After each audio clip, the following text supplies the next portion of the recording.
तुम्ही बोलू द्यायला आलात का बंद करायला आलात? तुम्हाला कसं समजू? मला सरळही समजून सांगता येतं आणि उलटही सांगता येतं. तुम्ही खाली बसा. बास झाले ना नाटक, हेच करीत आलो मी पण. बस खाली. आम्ही साहेब स्टेजवर असलं की खाली ना असंच करायचं आम्ही. बसा. इथं खाली बस रे, खाली बस.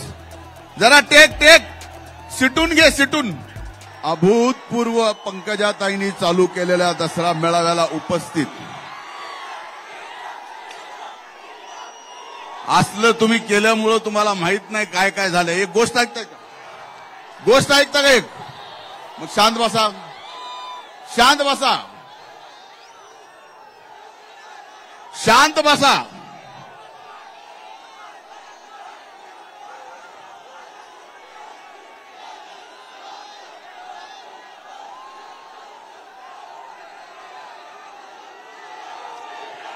आजच्या या दसरा मेळाव्याला इथं उपस्थित आपल्या सर्वांच्या लाडक्या,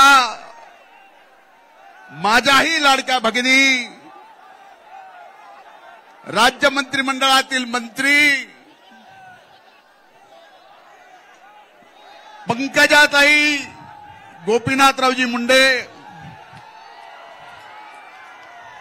व्यासपीठावर उपस्थित माजी खासदार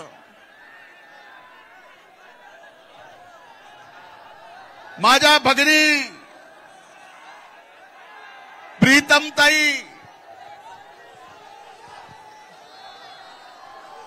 तुम्ही खाली बसा.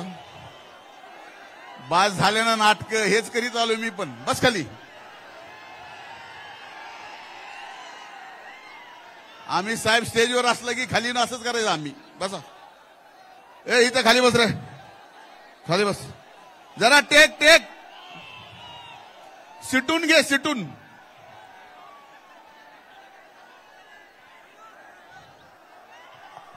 व्यासपीठावर उपस्थित आदरणीय जानकर साहेब, व्यासपीठावर उपस्थित सर्व मान्यवरांची नावं घेता येतील. आपण बराच वेळ झाला इथं अगोदरपासून पोहोचलात. आम्हालाही इथं यायला अर्धा तास वेळ गेला. ताईंनी त्यांच्या भाषणामध्ये या गोष्टीचा उल्लेख करावा की आजपर्यंत स्वर्गीय मुंडे साहेबांचा या विजयादशमीच्या दसरा मेळाव्याचा अभूतपूर्व मेळावा जर कुठला असेल तर तो आजचा आहे. आणि आज इथं उपस्थित दसरा मेळाव्याला आलेल्या सर्वांना मी नतमस्तक होऊन दंडवत घालतो की आपण एवढं प्रेम मुंडे कुटुंबावर, पंकजाताईवर या ठिकाणी दाखवता.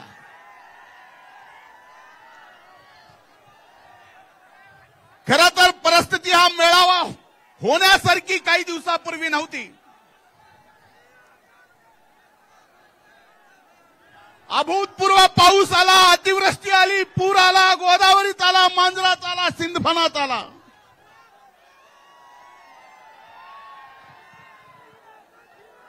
भयंकर शेतकऱ्यांचं संकट, शेतकऱ्यांच्या समोर संकट आलं.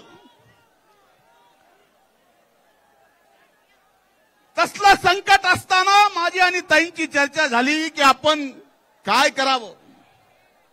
पण ताईंनी निर्णय घेतला, काही जरी झालं तर या दसऱ्याची परंपरा मोडायची नाही. मी ताई आपले मनापासून अभिनंदन, आभार मानतो. आज शेतकरी अडचणीत आहे. इथं आलेला प्रत्येक जण शेतकरी आहे, शेतमजूर आहे. आज अभूतपूर्व नुकसान झालंय, मान्य करतो. आज मी मंत्रिमंडळात नाही, फक्त आमदार आहे. पण माझी बहीण मंत्रिमंडळात आहे. आणि शेतकऱ्याच्या शेवटच्या टोकापर्यंत शेतकऱ्याला जास्तीत जास्त मदत आपल्या पंकजाताई महायुतीच्या सरकारकडून मिळवून दिल्याशिवाय राहणार नाहीत. हा विश्वास मी या निमित्तानं आपल्या समोर व्यक्त करतो।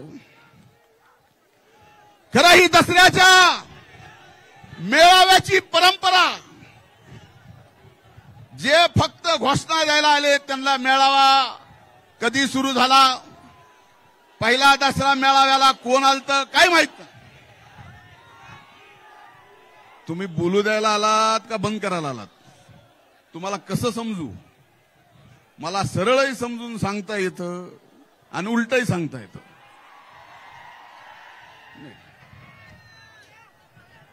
भगवान घराचं उद्घाटन स्वर्गीय यशवंतराव चव्हाण साहेबांनी मुख्यमंत्री असताना केलं। दसऱ्याच्या दिवशी, त्या दिवसापासून दसऱ्याच्या या मेळाव्याची परंपरा आहे।